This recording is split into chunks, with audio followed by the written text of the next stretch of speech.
The late August heat hit Maya Peterson the moment she stepped out of the Uber, thick and oppressive in the way only Atlanta could manage. 3 weeks. 3 weeks of sleeping in her childhood bedroom in rural Alabama, of monitoring her mother's vitals, of praying in hospital waiting rooms that smelled like disinfectant and despair. But Martha Peterson had stabilized finally, and Maya could go home. Home. The word felt like relief as she dragged her small rolling suitcase across the marble lobby of the Sovereign, one of Buckhead's most prestigious apartment buildings. The doorman, Marcus, who always remembered her name, was off shift. A younger guy she didn't recognize nodded without recognition. Maya was too tired to care. She'd been Maya Taylor for 10 years now, though she still thought of herself as Maya Peterson in quiet moments. Mrs. Devon Taylor. The name had felt like achievement once, like she'd won something. Now, exhausted and unwashed, it just felt like a fact. The elevator chimed on the 30th floor. Maya's shoulders relaxed for the first time in weeks. Their penthouse. A hot shower. Devon's arms. Maybe he'd ordered her favorite Thai food. Maybe he'd drawn her a bath. The hallway was cool, quiet, perfect. She reached door 30A and dug through her purse for the key fob. Her fingers closed around it, the sleek black card that opened their life. She tapped it against the digital reader. Beep beep, red light.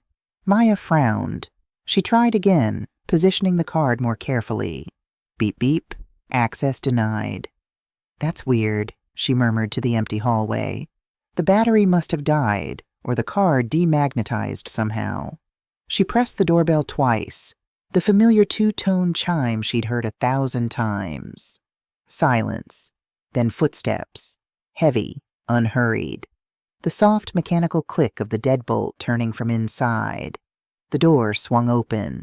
Devon stood there in a silk robe, the expensive one she'd bought him for his birthday last year. But his face held no warmth, no welcome.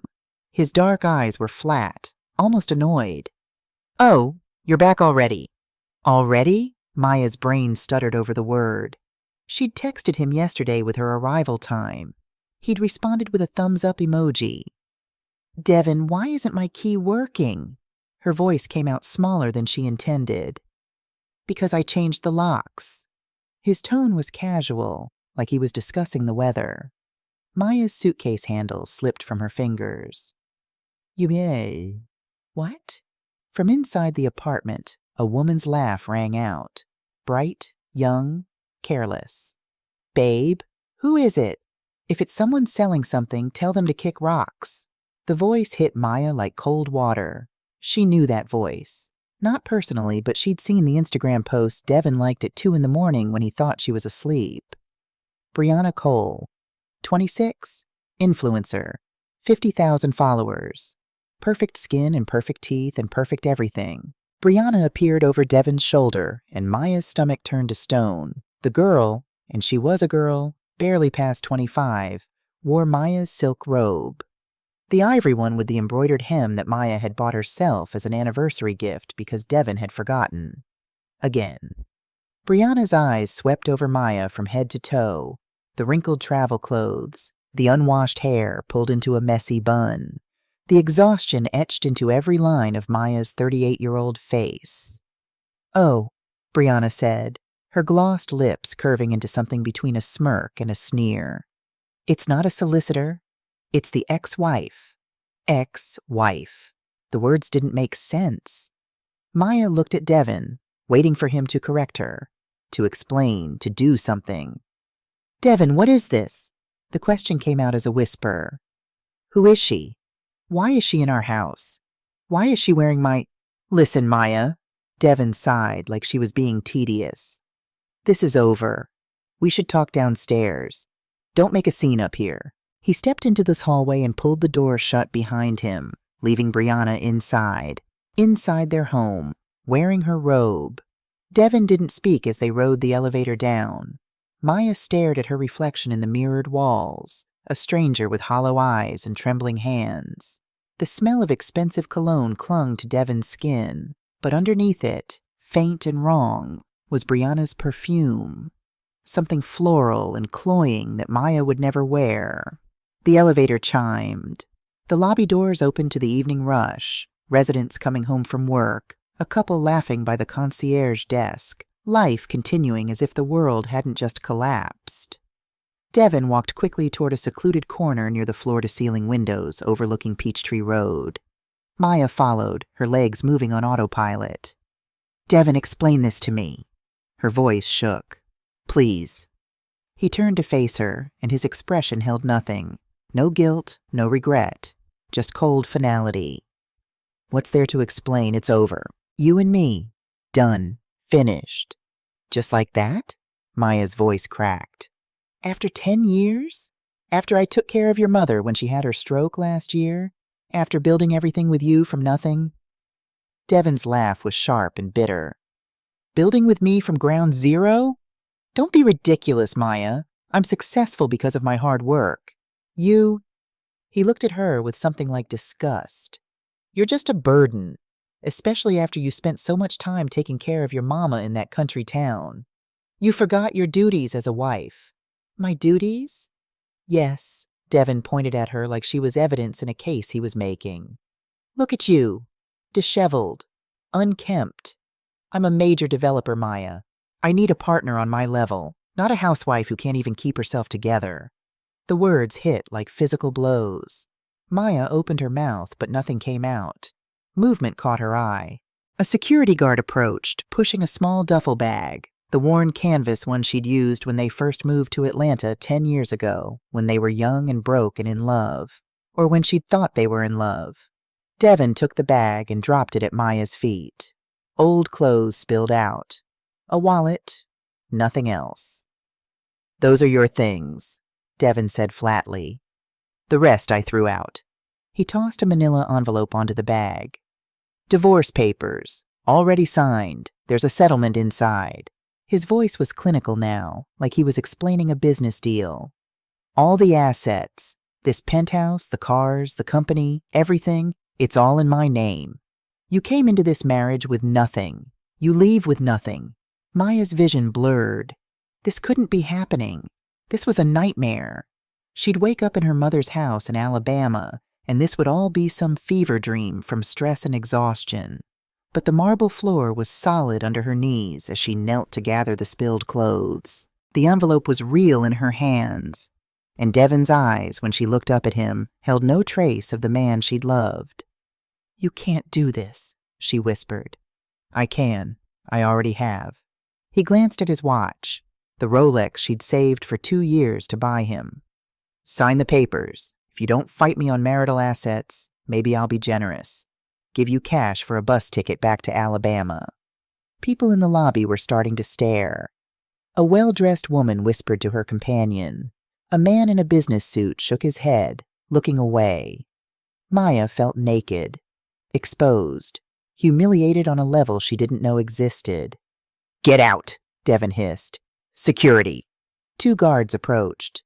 Their faces showed discomfort, but they were clearly following orders.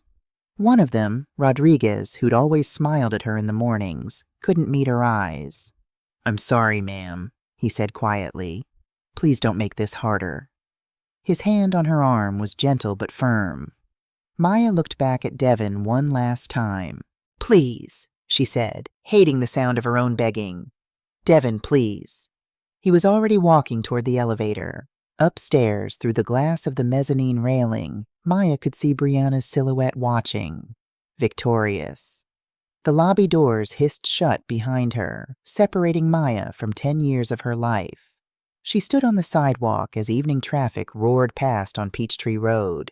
In her hands, a duffel bag of old clothes and divorce papers that stripped her of everything.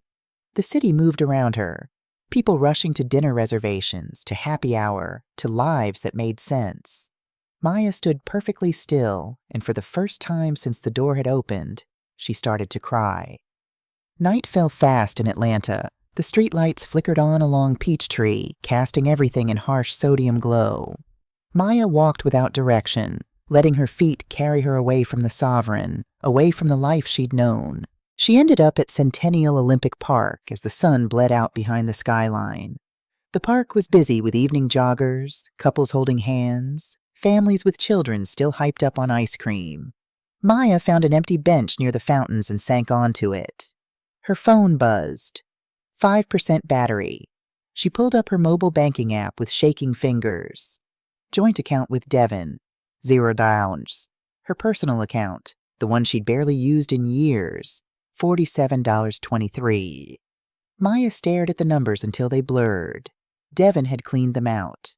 Everything, including the $40,000 she'd inherited from her Aunt Ruth 8 years ago. Money she'd put into their future, into seed funding for Devin's construction company when banks wouldn't touch him. Gone. She checked her credit cards. Declined. He'd canceled every one. The phone screen went dark. 4% battery now. Maya turned it off to save what little power remained. She couldn't call her mother. Martha was still recovering, still fragile.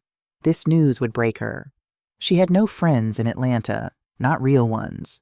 Over the years, Devin had not forbidden her from having friends exactly, but he'd made it difficult. They don't understand our lifestyle, he'd say. They're jealous of what we have. Slowly, the college friends had stopped calling. The neighbors had remained neighbors, nothing more. Maya had become an island, and she told herself it was fine. She had Devin. That was enough. Except she didn't have Devin. She had $12 in her wallet and a dying phone. Her stomach cramped with hunger. She hadn't eaten since the airport that morning, just a stale muffin from a vending machine.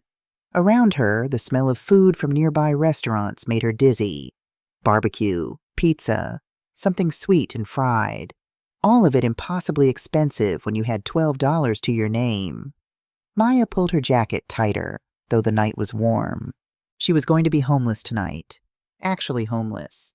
The word felt unreal, like something that happened to other people in news stories. She opened her wallet again, looking for anything she might have missed. Expired grocery coupons, a library card from a library she'd never visited, and tucked behind the card slot, a faded photograph. Her father. Arnold Peterson smiled up at her from the photo, his dark face creased with laugh lines, his eyes warm behind wire-rimmed glasses. He'd been 58 when he died, 12 years ago, just 2 months before her wedding to Devin. "Oh, Daddy," Maya whispered to the photo. "I'm so sorry. I messed everything up." She turned the photo over, and something else caught the light. A debit card. Faded blue, the edges peeling, the magnetic stripe worn nearly smooth. The logo was barely legible. Heritage Trust of the South. Maya's heart stuttered. She'd forgotten. How had she forgotten? The memory came rushing back. Her father's small house in Alabama, the week before the wedding. Arnold had pressed this card into her hand, his expression serious in a way that made her pay attention. "Baby girl, this is your anchor. I want you to keep it somewhere safe." "Daddy, you don't have to—" "Hush now, and listen." His voice was gentle but firm. "Don't use this unless your ship is sinking. Not for luxuries, not for convenience. Only when you have nothing else. Promise me." "How much is in it?" Arnold had smiled then, mysterious. "Enough to be an anchor. If you ever feel like you're going under, use this. But as long as you can sail on your own, don't touch it.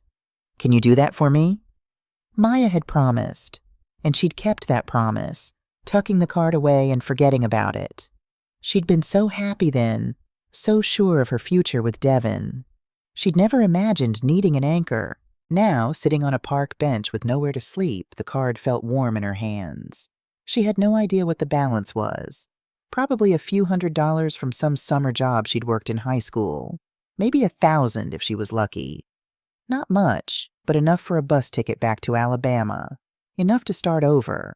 It wasn't hope, exactly, but it was something.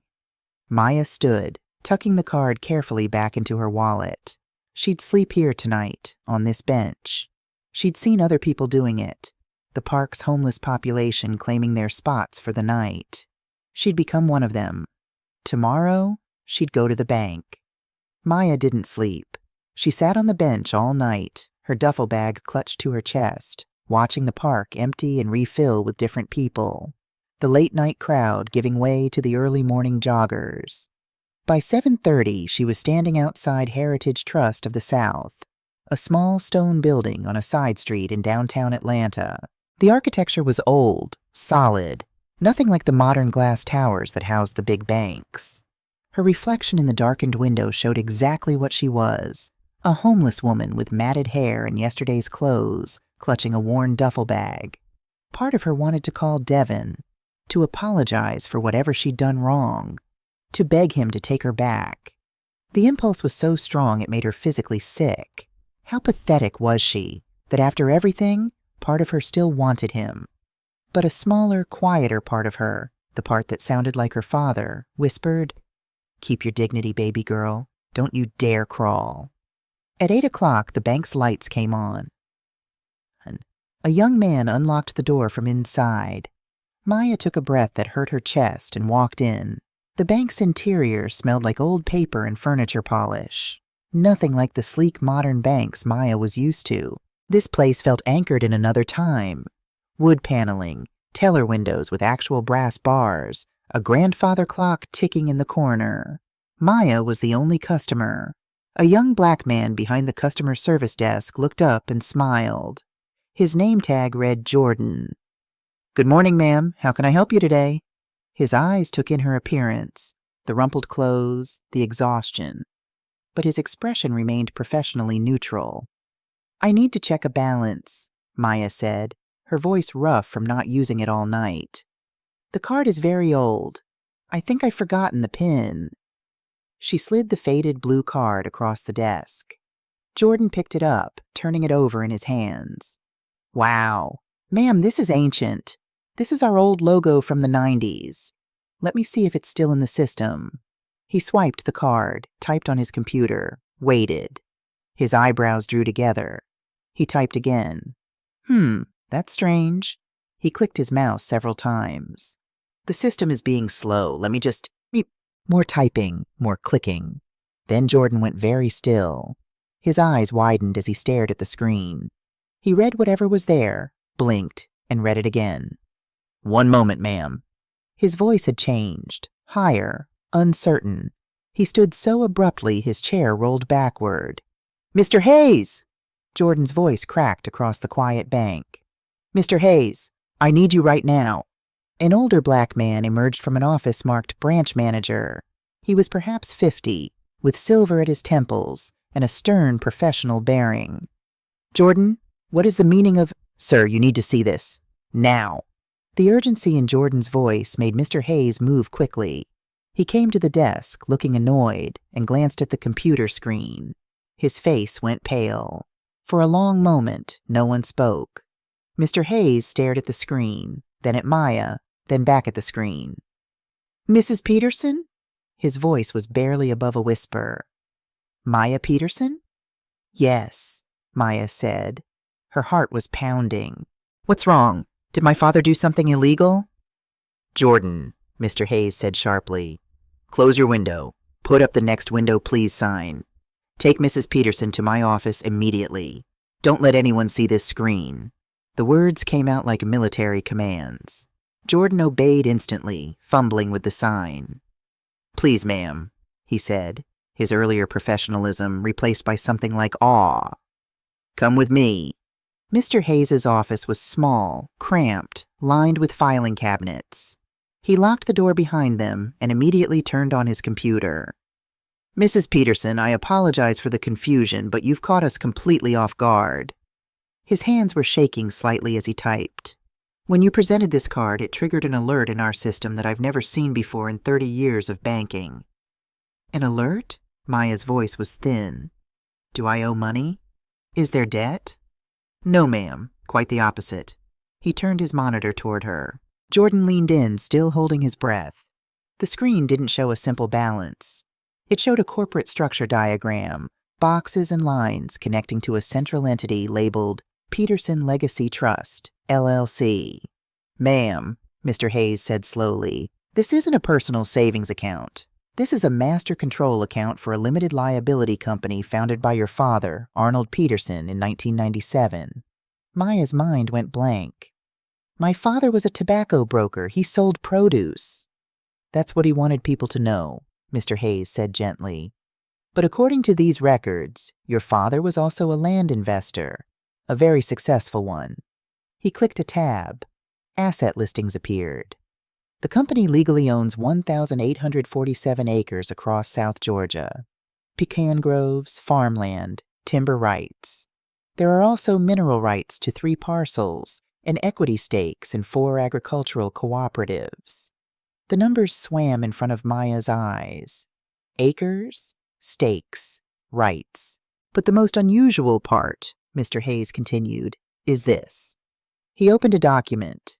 Legal language filled the screen, but one section was highlighted. Maya read it 3 times. 4. He knew, she whispered. Daddy knew this could happen. There's more, ma'am.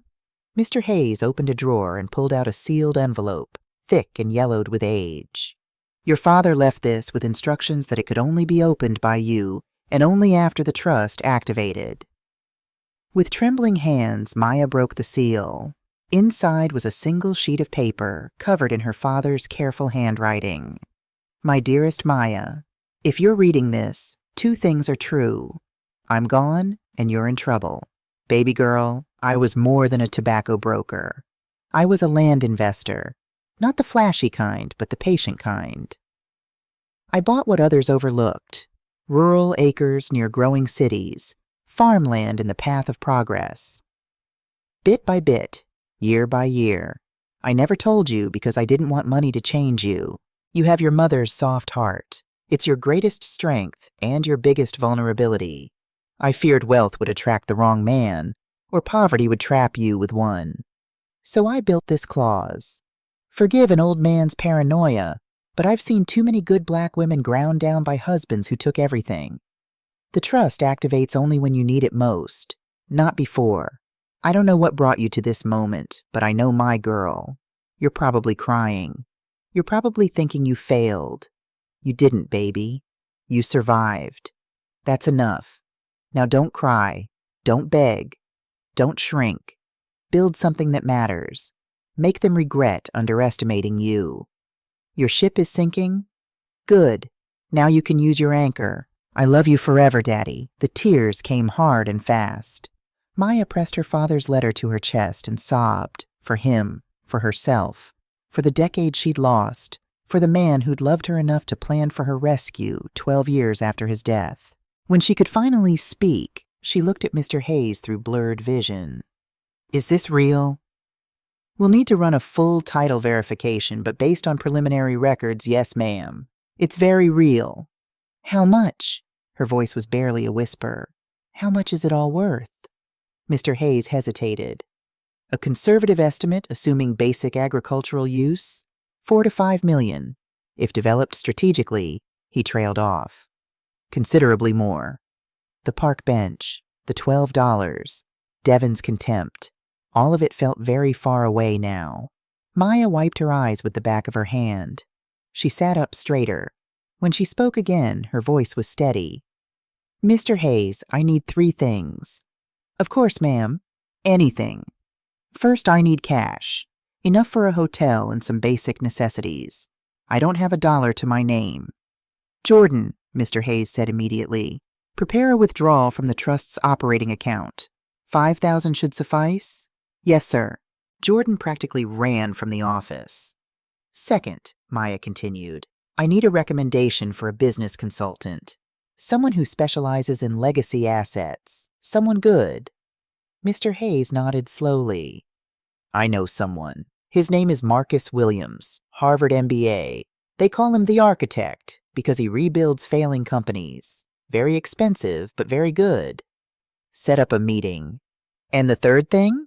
Maya looked at her father's letter one more time, then folded it carefully and put it in her wallet next to his photo.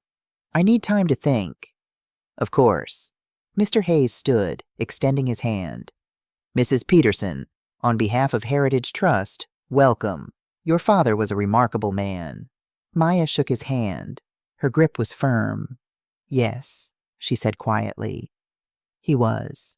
As she left the bank 45 minutes later with $5,000 in cash, a new phone, and Marcus Williams's contact information, Maya Peterson looked nothing like the broken woman who'd spent the night on a park bench. She looked like a woman who'd just found her anchor, and she was ready to sail. 3 days later, Maya sat in a modest hotel room at the Marriott downtown. Clean, quiet, anonymous. Not the luxury she'd grown accustomed to at the Sovereign, but paid for with her own money from her father's account. That distinction mattered more than the thread count. She'd showered, slept in a real bed, eaten 3 meals a day, bought new clothes. Nothing fancy, just clean jeans and simple shirts that fit properly. Her reflection in the mirror looked almost human again. At 2 o'clock, her phone buzzed. The new phone, on the new plan she'd set up herself. "Ms. Peterson, this is Marcus Williams. Mr. Hayes from Heritage Trust gave me your information. I understand you'd like to discuss some recently activated assets?" His voice was professional, measured, with the faint trace of an East Coast accent. Not warm, but not cold either. Neutral. "Yes," Maya said. "Can we meet? I have an opening tomorrow at 10, my office in Midtown." "I'll be there." Marcus Williams's office occupied the 23rd floor of a glass tower on Peachtree, all clean lines and minimalist furniture. The man himself was perhaps 41, dressed in a crisp white shirt with no tie, wire-rimmed glasses, close-cropped hair going gray at the temples. He shook her hand with a firm grip and gestured to a chair facing his desk. "Mr. Hayes speaks highly of you," Marcus said, settling into his seat. "He also mentioned your situation is unusual. That's one word for it? Why don't you tell me what you need?" Maya pulled out the file Mr. Hayes had prepared. Deed records, asset listings, the trust documents. She slid it across the desk. Marcus spent 15 minutes reading in silence, occasionally making notes on a legal pad. When he finally looked up, his expression was thoughtful. "Your father was a very smart man." "Yes, he was. But I need to be blunt with you, Ms. Peterson. You have assets, but they're raw, undeveloped. Right now, they're just sitting there, not generating significant income, and that makes them vulnerable." "Vulnerable to what?" Marcus leaned forward. "To taxes, to legal claims, to your ex-husband, if he discovers them, and argues they're marital property acquired during your marriage." He paused. "When did your father pass away?" 12 years ago, 2 months before I married Devon." "That helps. The assets predate the marriage, which strengthens your position, but you still have immediate problems." He ticked them off on his fingers. 1. Back property taxes. I'd estimate you owe approximately $130,000. 2. The pecan groves need active management. Harvest is in 6 weeks. Without proper oversight, you'll lose the crop and the revenue. 3. Several properties need maintenance. Fencing, irrigation systems, structural repairs. That's another $80,000 minimum. 4. If you want to develop any of this land, you'll need environmental studies, zoning approvals, infrastructure assessments, time and money. Maya's stomach tightened. "So I'm asset-rich but cash-poor." "Exactly. And there's a 5th problem." Marcus's eyes were sharp behind his glasses. "You don't know anything about agriculture or commercial property management, do you?" "No," Maya admitted. "I was studying architecture in college before I stopped." "Why did you stop?" "Devon needed help with his business. I put school on hold. Then it was just always on hold." Marcus nodded slowly, no judgment in his expression. "Miss Peterson, I'm going to tell you what I tell all my clients. I'm expensive. My retainer is $15,000 and my hourly rate is $400. If I take you on, I will rebuild your father's legacy from the ground up. But it won't be fast, and it won't be easy, and there's no guarantee of success." Maya thought about the park bench, about Devon's contempt, about Brianna's smirk, about her father's letter. Build something that matters. "What would you do if I were your sister?" she asked.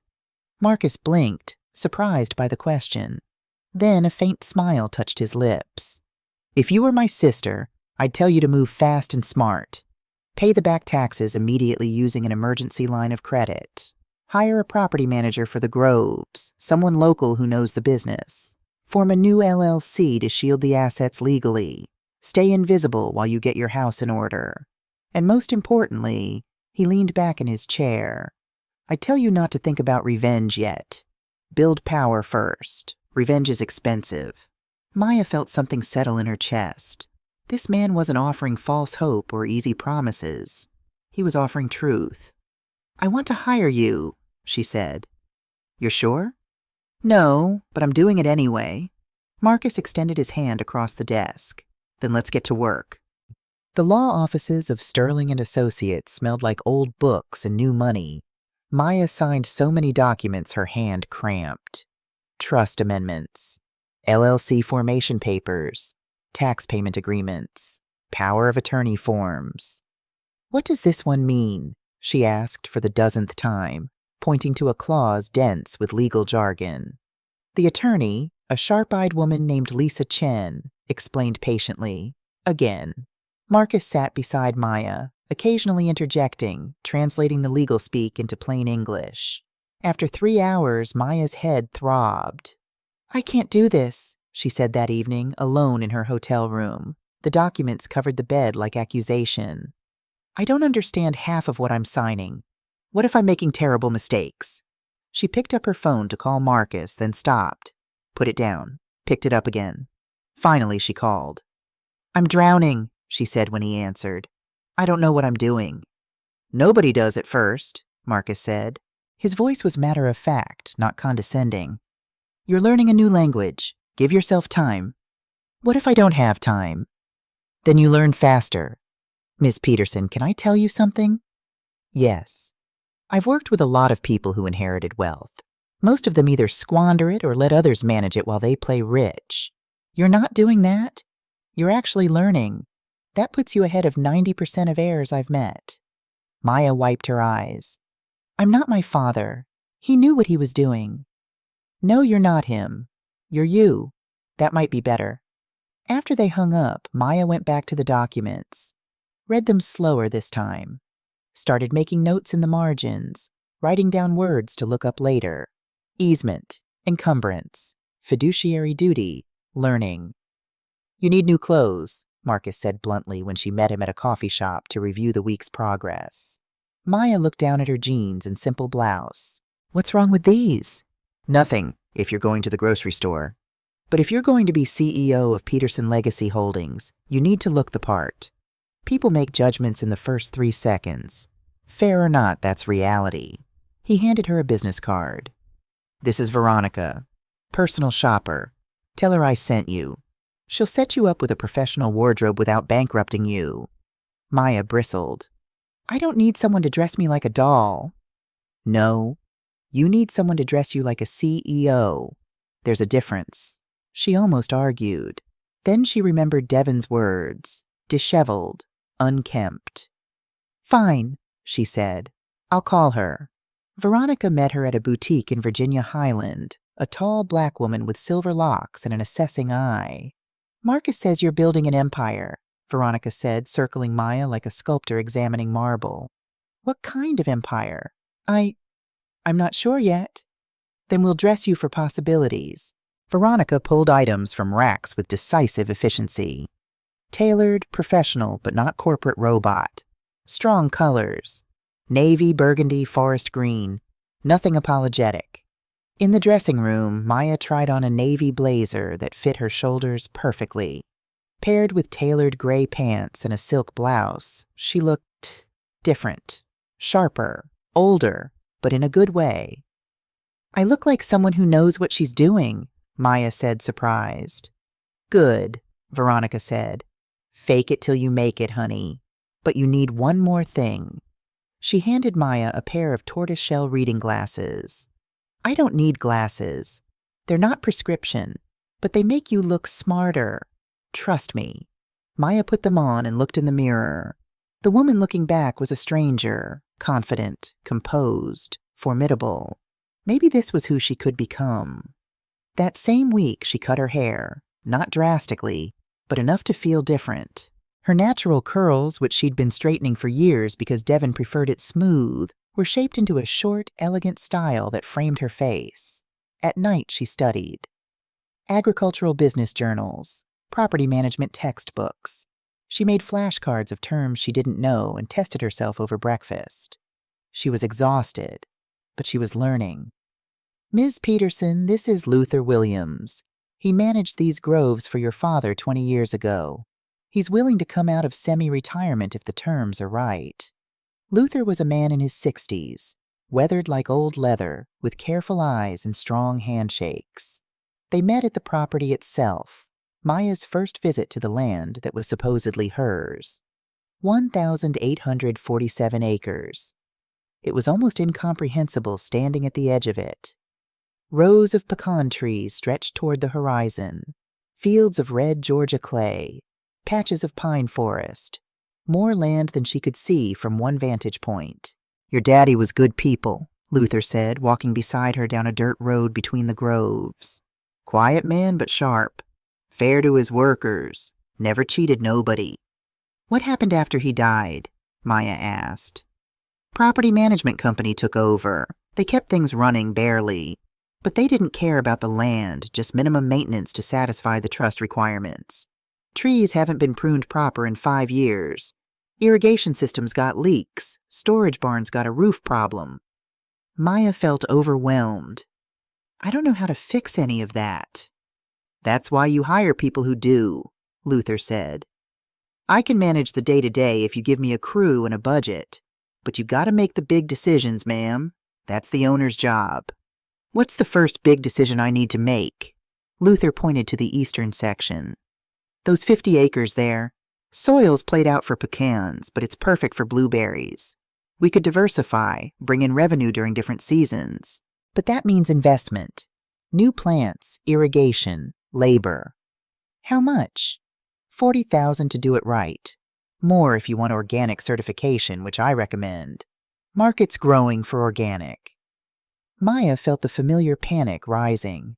$40,000 on something she didn't understand, recommended by someone she'd just met. But Luther's eyes were honest, and her father had trusted him. Do it, she said. Put together a proposal. We'll do it right. Luther smiled. Yes, ma'am. You got your daddy's eyes, you know that? After he left, Maya sat on the tailgate of her rental car. She'd traded in for something practical and looked at her inheritance. For the first time, it felt real. Peterson Legacy Holdings, LLC officially activated on September 28th. Maya Peterson, CEO. The first payroll went out to Luther and his small crew. The first property tax payment cleared. The first maintenance checks were written. And the first revenue came in. $47,000 from the pecan harvest, sold to a cooperative in Albany. Maya stared at the deposit notification on her phone. Money she'd earned. Well, money her land had earned, but she'd made it happen. She'd hired the right people, made the right decisions. It was the first money she'd earned in 10 years. She took herself to dinner at a modest restaurant, nothing fancy, just a neighborhood place with good food, and ordered whatever she wanted without checking the price first. Not because the price didn't matter, but because she'd earned this meal. For the first time since that night on the park bench, Maya felt like herself. No, not herself. Better than herself. Someone new she was becoming. That evening, Marcus called.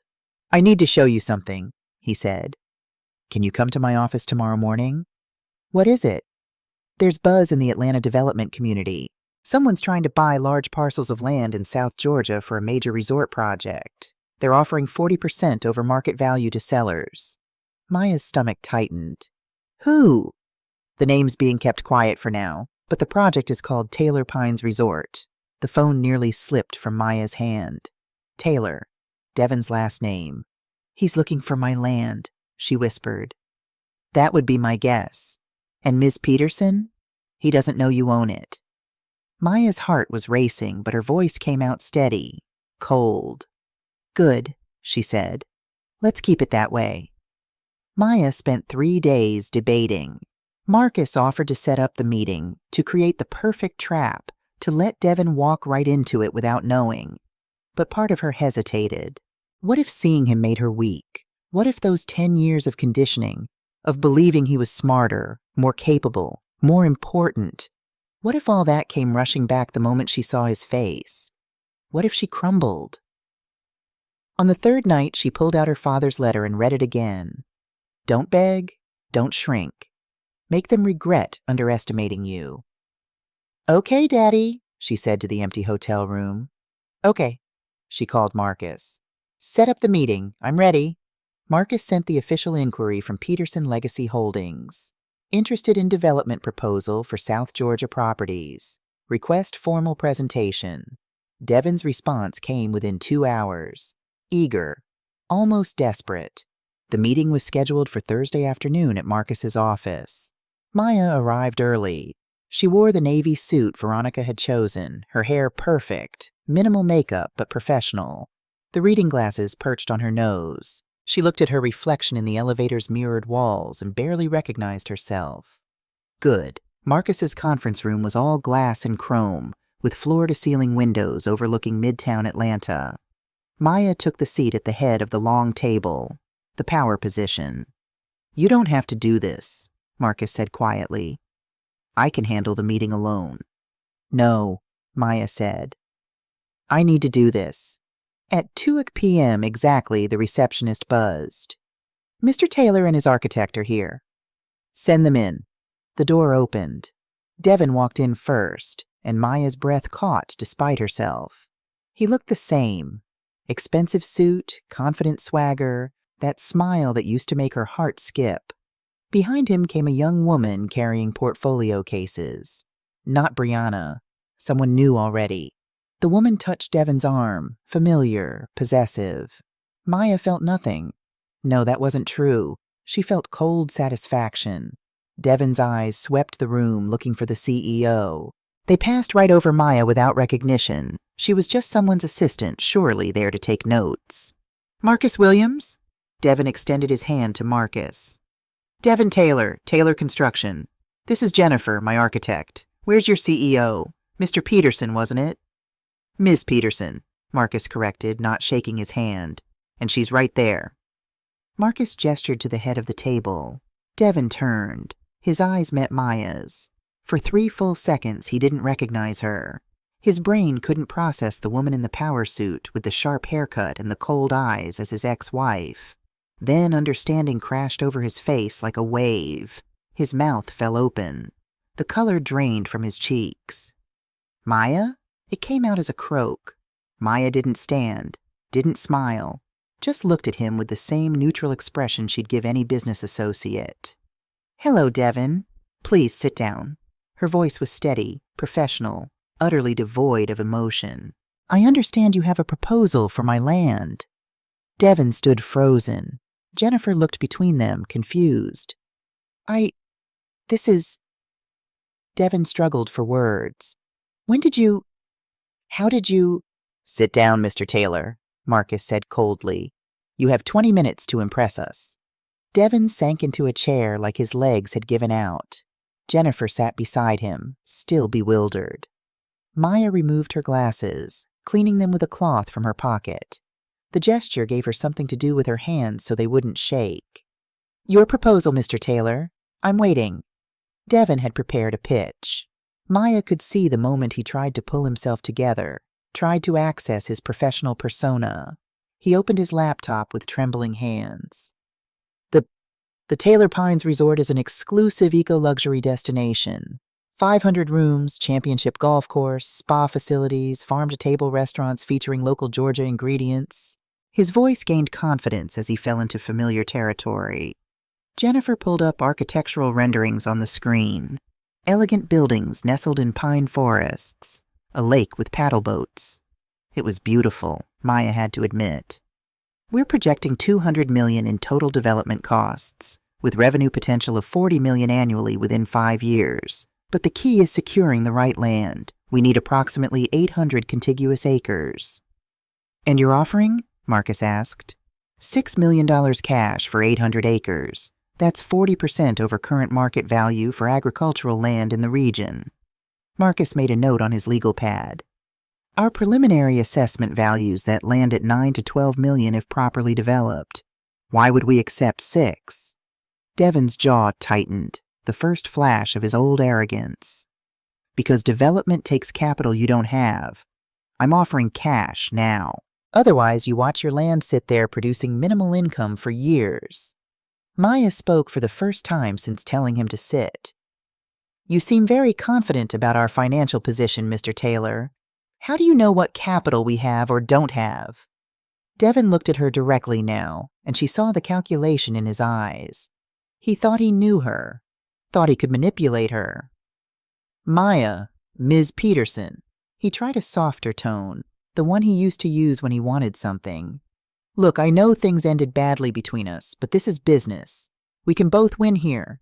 You need a developer with experience, and I need land. We're perfect partners. Partners? Maya repeated. Like we were partners in our marriage? When you took everything? His face flushed. That was personal. This is business. Then let's keep it business. Maya nodded to Marcus. Tell Mr. Taylor about his company's financial health. Marcus opened a folder. Taylor Construction, Inc. currently has $340,000 in outstanding invoices to 8 different suppliers.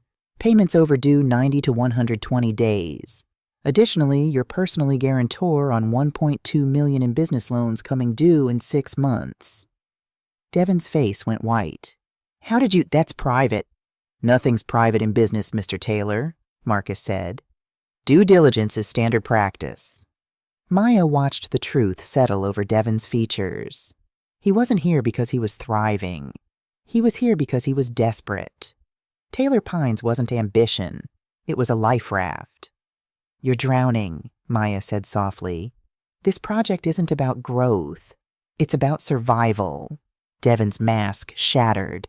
He slammed his hand on the table. You think you're so smart now? Some land from your daddy makes you better than me? I built my company while you were playing housewife. Jennifer shifted uncomfortably, clearly wanting to be anywhere else. Maya stood slowly. She walked to the window, looking out at the Atlanta skyline, giving herself a moment to breathe through the anger. When she turned back, her voice was quiet but sharp as glass. You built it? Let me remind you of some history, Devin. I managed your books for the first 5 years, found accounting errors that would have sunk you. I designed the pitch deck that got your first major investor. I edited every proposal until you hired someone to replace me. I contributed $40,000 of my inheritance to your seed funding. And I paid for everything. Devin was standing now shouting. That penthouse, your car, your clothes, with money from our joint account. The account I put my inheritance into. Money you told me was our future. Maya's voice never rose. She didn't need to shout. Turns out you meant your future with Brianna, and Jennifer, and whoever else. Jennifer stood abruptly. I'm going to wait outside. She left. Smart woman. Devin and Maya faced each other across the conference table. 10 years of marriage. 10 years of her making herself smaller so he could feel bigger. Not anymore. Maya sat back down in the CEO's chair. Here's my counterproposal, she said. I'll lease you 200 acres for your resort. 99-year ground lease. Annual payment of $400,000, escalating 3% yearly, plus 5% of gross revenue from all resort operations. Devin's eyes went huge. That's insane! I'd be paying you forever. Yes, just like I would have been supporting you forever. Just like I gave you the best years of my life. Fair is fair, Devin. No court would force me to lease you anything at all, Maya interrupted. This is my offer. Take it or leave it. You have 48 hours to decide. She stood. The meeting was over. Maya, wait. Ms. Peterson, she corrected. And we're done here. Marcus will show you out. That evening, Maya sat in her hotel room with a bottle of wine she didn't open. Her hands were shaking, not from fear, but from adrenaline. She'd done it. Faced him. Didn't crumble. Her phone rang. Marcus. He'll take it, Marcus said. He's desperate. I bet my license on it. I know. Silence on the line. Maya, how are you really? The question, gentle and unexpected, nearly broke her. Terrible, she admitted. Powerful, sick, strong, all at once. Is that normal? Very. Maya laughed, but it came out shaky. I keep thinking, $6 million is more money than I ever imagined. I could take his offer, disappear, never see him again, start over somewhere new. You could, Marcus agreed. But you'd always wonder what you could have built. Your father didn't leave you money, Maya. He left you options. The question is, who do you want to become? Maya looked at her father's photo on the nightstand. I want to build something that lasts, she said slowly. Something good, not just revenge. Then that's your answer. After they hung up, Maya finally opened the wine, poured one glass, raised it in a silent toast to the woman on the park bench who hadn't known she'd survive. But she had. Devin's attorney called at 9:00 a.m. My client accepts the lease terms. Maya closed her eyes. Good. Have the papers drawn up. But even as she said it, something nagged at her. Devin had agreed too easily. Too quickly. What was she missing? 1 week after Devin signed the lease agreement, Marcus called an emergency meeting. We have a problem. Maya drove to his office with her stomach in knots. A problem. Of course. Nothing could ever be simple. Marcus's expression was grim when she arrived. He had files spread across his desk, and his usual composed demeanor was cracked at the edges. Our due diligence team finished their deep dive into Taylor Construction, he said without preamble. It's worse than we thought. Much worse. He turned his laptop toward her. Point 1. Material fraud. Devin's been using substandard materials on projects while charging clients for premium grade. Grade C cement instead of grade A. Recycled rebar instead of new. The markup is approximately 40% per project. It's illegal and dangerous. Maya's stomach turned. Dangerous how? Structurally compromised buildings. Marcus clicked to another file. Point 2. Contractor abuse. He systematically underpays black-owned subcontracting firms, delays their payments for months, sometimes years, knowing they don't have resources to sue him.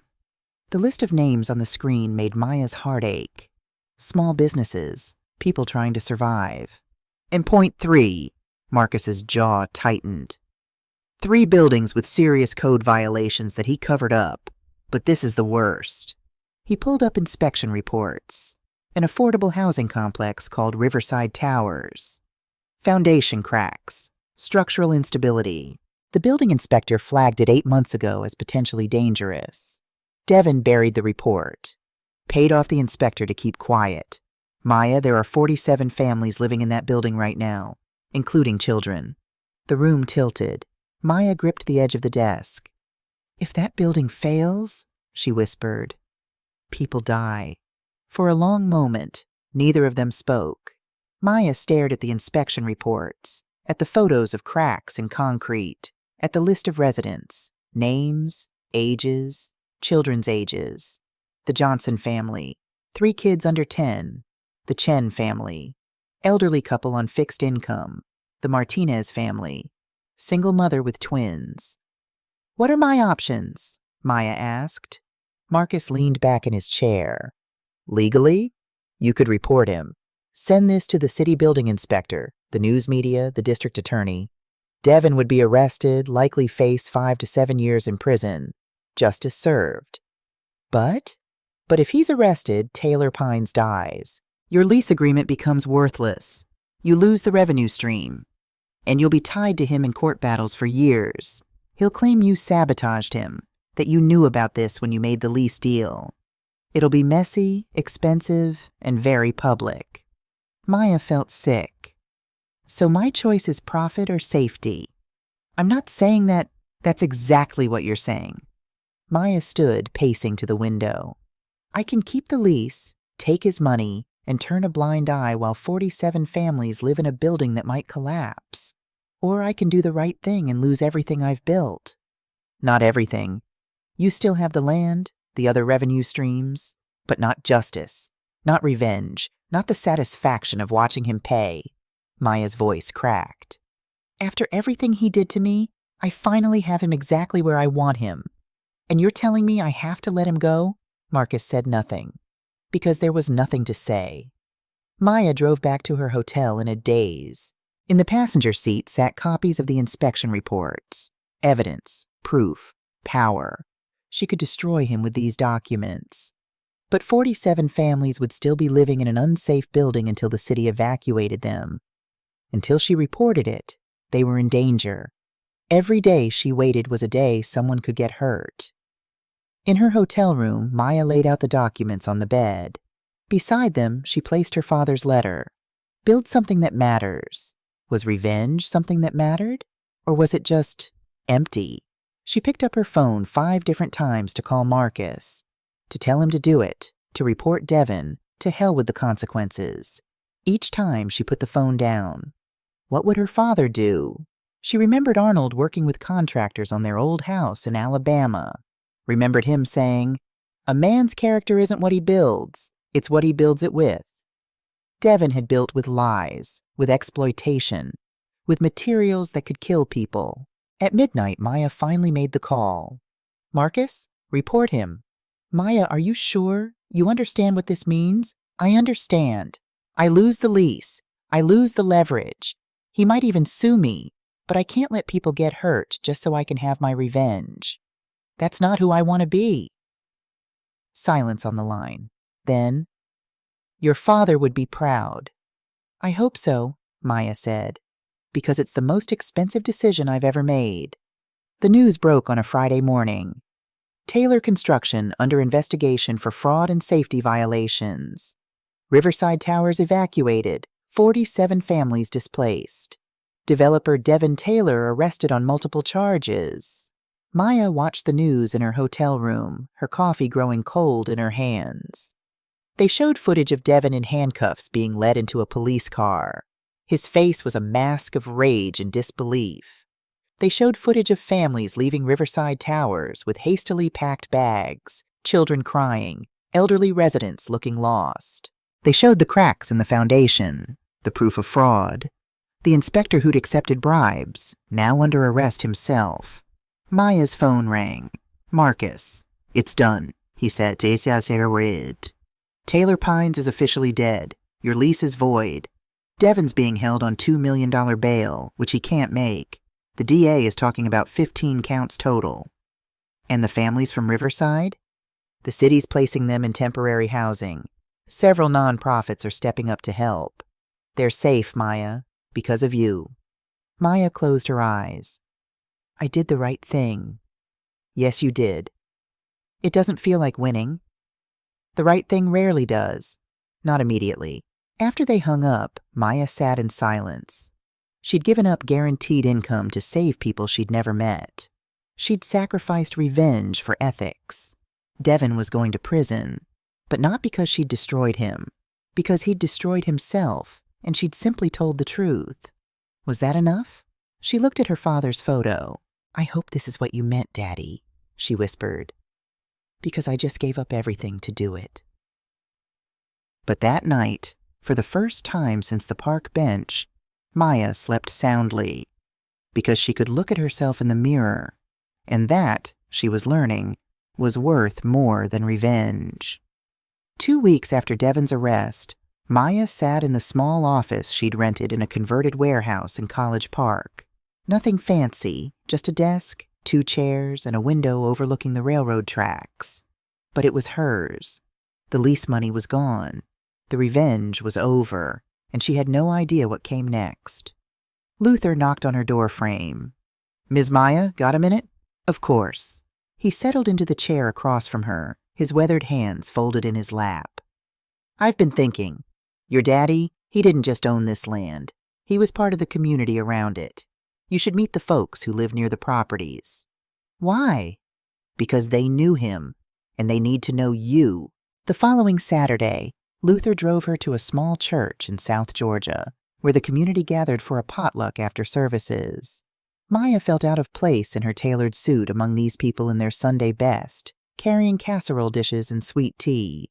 An elderly woman approached, her silver hair in a neat bun, her eyes sharp and kind. "You're Arnold's girl," she said. Not a question. "Yes, ma'am." "Maya Peterson." "Ida Freeman. I run the church auxiliary." She took Maya's hands in hers. "Your daddy was a good man.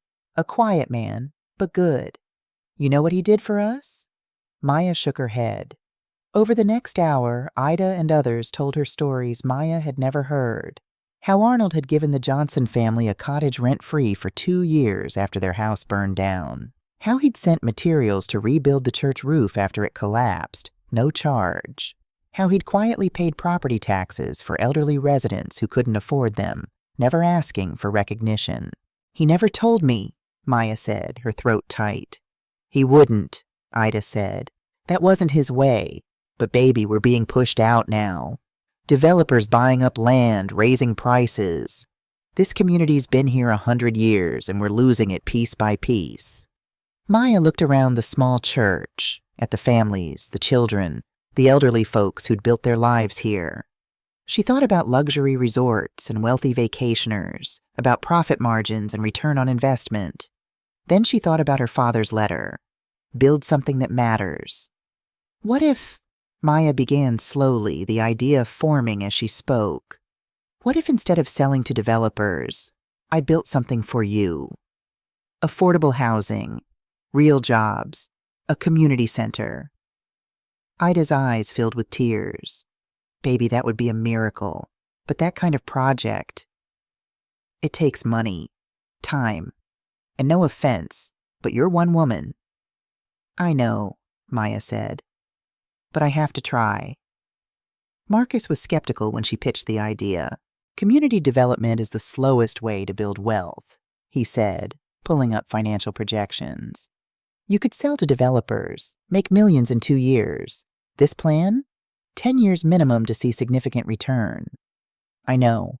You'll need grants, partnerships, city approvals. It's complicated." "I know." Marcus looked at her over his glasses. "You're sure about this?" Maya thought about the park bench, about Devon's contempt, about 47 families she'd never met who were safe because she'd chosen ethics over profit. "I'm sure." Marcus smiled. "Then let's build something that lasts." The next 6 months were a blur of work. Maya applied for development grants, partnered with Habitat for Humanity, learned about zoning laws and environmental impact studies, made mistakes, learned from them, tried again. Marcus taught her to structure it as sustainable business, not charity. If it's not profitable, it won't survive. We need to do well while doing good. She secured funding for 12 starter homes, broke ground in March, visited the site weekly, learning construction terminology, understanding the process from foundation to roof, and slowly, imperceptibly, something shifted between her and Marcus. It wasn't dramatic, just small moments, working late, sharing Chinese takeout at her desk, him explaining financial models with patience when she didn't understand, her making him laugh with stories about Luther's colorful vocabulary when equipment broke down. One evening, after a particularly grueling city council meeting where they'd finally secured the permits they needed, Marcus drove her back to her apartment. She'd moved out of the hotel into a modest one-bedroom in East Atlanta. "You were impressive tonight," he said as they sat in his car outside her building. "The way you handled Councilman Roberts' questions about sustainability, that was perfect." "You coached me for 3 hours yesterday," Maya said. "I just repeated what you taught me." "No, you understood it, internalized it, made it yours. That's different." He looked at her, really looked at her. "When we started this, I thought you were just another client. Now, Maya's heart was beating faster. "Now I think you're the most remarkable person I've ever worked with. And Maya, I've worked with a lot of people." The air in the car felt charged. Maya wanted to lean in, to close the distance between them, but something held her back. "I'm still scared," she admitted. "Every day. I still don't know what I'm doing half the time." "That's what makes you remarkable. You do it anyway." Maya smiled. "We should probably keep this professional." "Probably," Marcus agreed, but neither of them moved. Finally, Maya opened the car door. "Thank you, Marcus, for everything." "Any time." As she walked to her apartment, Maya felt something she hadn't felt in over a year. Hope. Not just for her business, but for herself. For the possibility of connection that didn't require her to make herself smaller. Maybe, eventually, when the wounds were less raw, there could be something more. but not yet. Right now, she needed to finish becoming herself. 8 months after Devon's arrest, Maya received a letter forwarded from her old address at the Sovereign. Devon's handwriting, a request to visit. She almost threw it away. Instead, she called Marcus. "Should I go? Do you want closure?" "I don't know what I want." "Then maybe you need to find out." The Georgia State Prison visiting room smelled like industrial cleaner and despair. Maya sat at a small table, her hands folded, waiting. When they brought Devon in, she barely recognized him. Prison had stripped away the polish. He was thinner, grayer, the swagger gone. Just a middle-aged man in an orange jumpsuit, facing consequences. He sat down across from her, unable to meet her eyes. "Thank you for coming," he said quietly. Maya said nothing, just waited. "I guess you're here to gloat," Devon continued. "To see me like this." "I don't know why I'm here," Maya admitted. Silence stretched between them. All those years of marriage, and they had nothing to say. Finally, Devon spoke. "I heard about your project, the affordable housing. Very noble." "It's not nobility, it's business." Devon laughed bitterly. "Right, business. That's what I told myself, too. Every corner I cut, every contractor I screwed, every lie, it was all just business." Maya waited. This was the most honest he'd ever been with her. "You want to know the truth?" Devon's voice cracked. "I was terrified. Every single day. Terrified I'd fail. Terrified I'd end up like my father, working construction until his body gave out at 55. So I cheated. I climbed over whoever I had to, including you." "You didn't have to," Maya said softly. "I know that now. Sitting in a cell 23 hours a day gives you time to think." He finally looked at her. "I'm sorry, Maya, for what I did, for who I became. I loved you once. I really did. But I loved success more, and then I couldn't tell the difference between ambition and greed." Maya felt the old pain, but it was distant now, like a scar instead of a wound. "I loved you too," she said. "That's the part that still hurts. Not the betrayal. The fact that I loved someone who didn't really exist. Or maybe you did exist once and you killed that person for money. Maybe. Does it matter?" "No," Maya said. "Not anymore." Devon leaned forward. "Do you hate me?" Maya considered the question honestly. "I did. God, I hated you. Some days I still do. But mostly," she searched for the right words, "mostly I feel sad. For both of us. For all the time we wasted." "You didn't waste it. Look at you now. I would have preferred to learn these lessons another way." "Me too." They sat in silence for another moment. Then Maya stood. "I'm not coming back," she said. "I know." Devon's eyes were wet. "I hope you find happiness, Maya. Real happiness. You deserve it. I hope you find peace. I really do." As she walked out of the prison, Maya cried in the parking lot.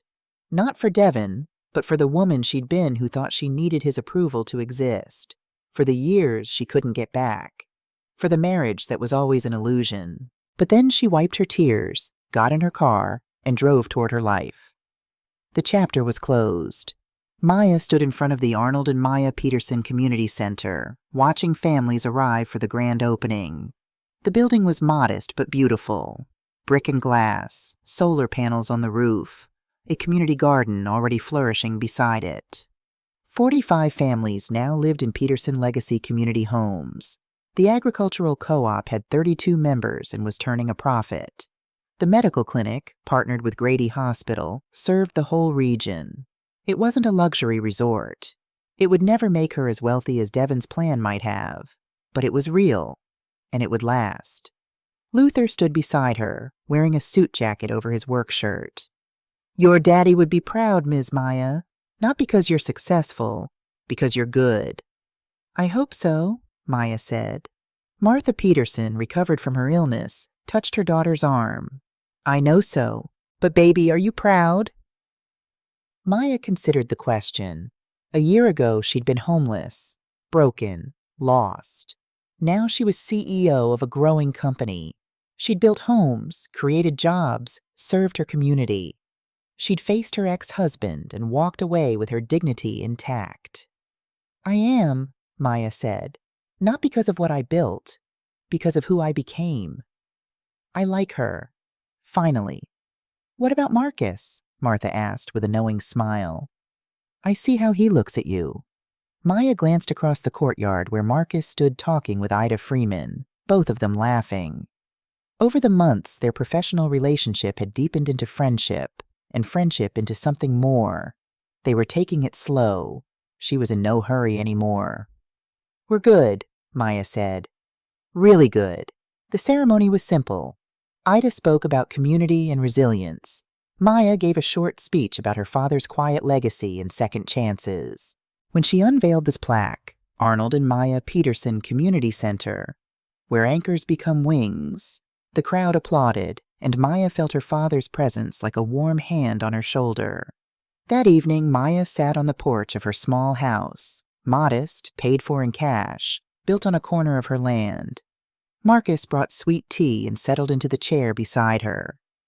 "There's a developer interested in partnering on Phase 2, he said. "Mixed-income townhomes. Could be good revenue." "Set up a meeting," Maya said, "but on my terms." "Always," Marcus grinned. They sat in comfortable silence, watching fireflies light up the dusk. Children's laughter drifted from the playground. Somewhere a dog barked. Normal sounds. Beautiful sounds. Maya pulled out her wallet. Inside, her father's photo smiled up at her. Behind it, the faded blue debit card that had changed everything. She took the card out, holding it up to the fading light. "The anchor worked, Daddy," she whispered. "Now I'm sailing." She tucked it back carefully next to a new photo. The community center opening, Ida hugging Maya, both of them laughing. Marcus reached over and took her hand. "You did good, Maya Peterson." "We did good," she corrected. As darkness fell over the land her father had left her, the inheritance that was never just about money, but about options, about dignity, about becoming someone she could respect, Maya felt something she hadn't felt in years. Peace. Not the absence of struggle, but the presence of purpose. Not the end of her story, but the beginning of her legacy. The park bench was a year and a lifetime away. The woman who'd sat there, broken and afraid, barely recognizable in the woman Maya had become. And that woman, strong, scarred, still learning, still growing, was exactly who she'd needed to be all along. She just hadn't known it yet. 6 months later, Maya received a letter from Brianna Cole. It was short, awkward, clearly difficult to write. "Peterson, I know I have no right to contact you. What I did was inexcusable, but I'm in therapy now, trying to understand why I made the choices I made. I saw the news about the community center. You built something beautiful from the ashes of what I helped destroy. I don't expect forgiveness, but I wanted you to know you inspired me to try to be better. I'm back in school, social work. Maybe someday I can help someone the way you're helping your community. I'm sorry. Truly." Brianna Maya folded the letter and put it in a drawer. She didn't respond. Brianna's redemption wasn't her responsibility, but she hoped the young woman found her way. Everyone deserved a second chance. After all, Maya had taken hers and built a legacy. That night, Maya made breakfast for dinner, her favorite comfort food. Scrambled eggs, toast, fresh peach jam from the co-op's harvest. As she ate alone in her small kitchen, she thought about Pamela Green's story from the news, about families fractured by addiction and blame, about parents and children who lost their way.